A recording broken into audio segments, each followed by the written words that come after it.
What's up, guys? How are you guys all doing today? Today I have an update with Fantasy Island and the state of the park and what the future potentially looks like. It's been a long time since I covered this park and any news updates, so I'm going to do some explaining and some timeline stuff to help fill you guys all in and explain the situation as a whole. The news that I got recently came out earlier this week, and I'll be updating you guys on everything I know. The information actually comes from a Facebook post on the Fantasy Island Memories page. I'll be putting a link in the description for you guys to go check that out for yourself because there's a lot of information there and it'd be really good for you guys to read over that. But I'll be covering the highlights of what Marshall Dan said, who's actually the one who wrote the post. For those of you who don't know him, he was a marshal in the park's shootout show. A local news firm actually did an interview with him a while back, so I'll put that in the description as well so you guys can go check that out and learn what he's all about. But yeah, for today we're just going to be going over what we learned and the full timeline as a whole so everybody gets a good understanding of what's been going on with the park. But before we get into all of that, make sure to like this video so as many people as possible can see this video so we can get word out and get this park back up and running for this coming season. The more people that see the post and this video, the better off the park will be. Also, make sure to subscribe for more Fantasy Island updates and updates about the area in general. I'll be having updates about what the state is doing for the upcoming season very soon, so make sure to subscribe, hit that notification bell to see all my newest videos. Now, with all that being said, let's talk about what's been going on with the park and how we got to where we are today. So the beginning of the story begins back in 2016 when Apex actually acquired the park. During this time period when Apex ran the park, people began to complain about deteriorating conditions of the park in general. I've seen so many people complain about how the park was like in this time. I actually visited the park back in 2017. It wasn't that bad, but I can definitely see the park had better days. I don't know for sure if attendance dropped, but the park never really seemed to be busy, ever really. So that's obviously not good for business. However, nobody was really expecting what we heard on February 19th, 2020 when Apex announced that Fantasy Island and Indiana Beach would be closing permanently. Indiana Beach was bought out in a few months, but Fantasy Island remained abandoned and nobody really made an attempt to buy it.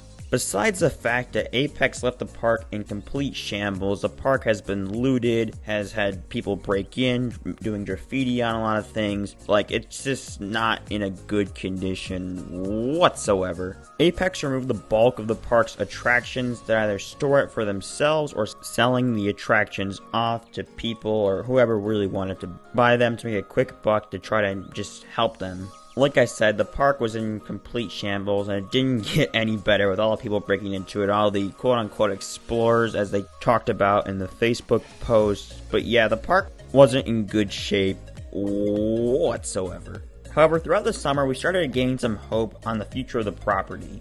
Empire Adventures Incorporated was looking to revitalize the park. Some progress was made throughout the summer, but those plans never came through. This sent the future of the park back into question. And it still is for the most part. But this week, an undisclosed group is looking to buy the park and reopen some areas for the 2021 season. We don't really know who this is, but they look to be acquiring the park with Marshall Dan. Marshall Dan put down a very long post on Facebook going into detail about what the situation of the park is currently. He broke that the bad news is the park is in very poor shape, partially because of the way Apex left it and partially because of the extreme vandalism that has occurred since their quote-unquote evacuation. He also talks about how the park is pretty much empty other than the water park, train, Comet, a few small rides, and Kittyland, and some of the other stuff.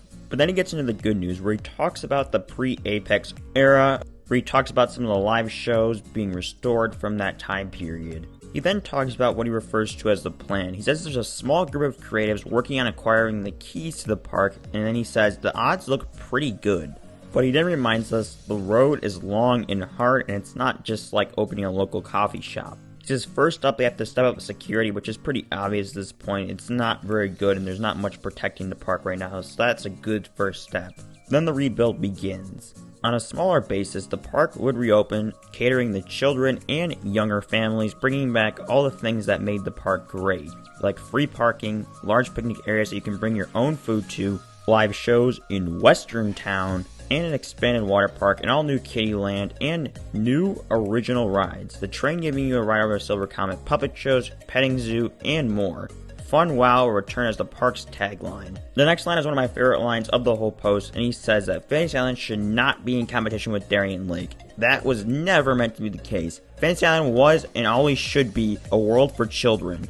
The next thing he talks about is rebuilding the quote-unquote back end of the park, which is the area where the Crazy Mouse was, the Ferris wheel, the Sky Screamer, and all the other rides back there near the highway, which makes plenty sense to me because Apex pretty much got rid of anything in that area, so it makes a whole lot of sense. He finishes the whole post with, "Is the plan for sure? No, nothing is." Obviously, that's a smart thing to say based on what we've already seen and how weird the world can be at times. He reminds us to also stay patient as an enormous undertaking is being made, which is definitely true. He just talks about how he wants to bring back the old Fantasy Island feel and how that could take a lot of effort and energy to try to revitalize.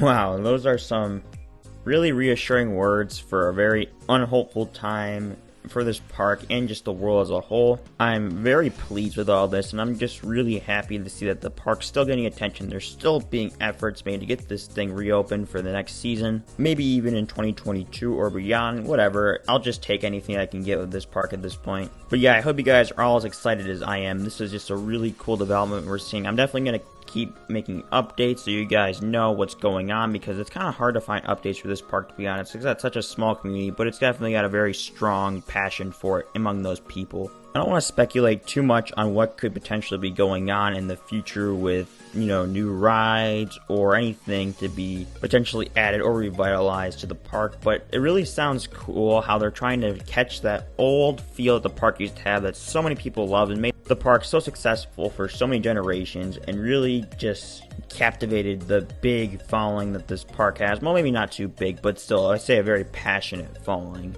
I haven't gotten the opportunity to go out towards Buffalo lately, but I'm sure it'd be a very painful sight to drive past this park knowing that it's closed. I'd love to see Silver Comet get back open. That's always just a sight to see as you drive past it. I also think it'd be great for the community, and it's bad enough that you get people traveling to break into the park and commit crimes. Like, who wants people traveling in their town to commit crimes? Like, that's just never a good thing.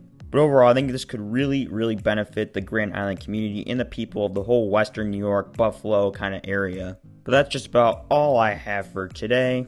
I'd love to hear all of your guys' thoughts on this. What do you guys think could be happening with the park? Do you guys think we can spread the word and get this thing really going, or just wait around for something to happen? I'd definitely love to get this thing spread, get some people involved, take some action, do whatever you gotta do. But guys, I just really appreciate you all for watching this video, especially making it to this point in the video. If you want to, feel free to leave a like and subscribe to the channel for more Fantasy Island updates coming soon. I promise you won't regret it. But with all that being said, guys, I'd really like to thank you guys all for being here. I'm just so thankful that this park has a second chance and possibly another chance to get reopened in the near future. But with all that being said, I'd like to thank you all for watching, and I'll see you all in the next video.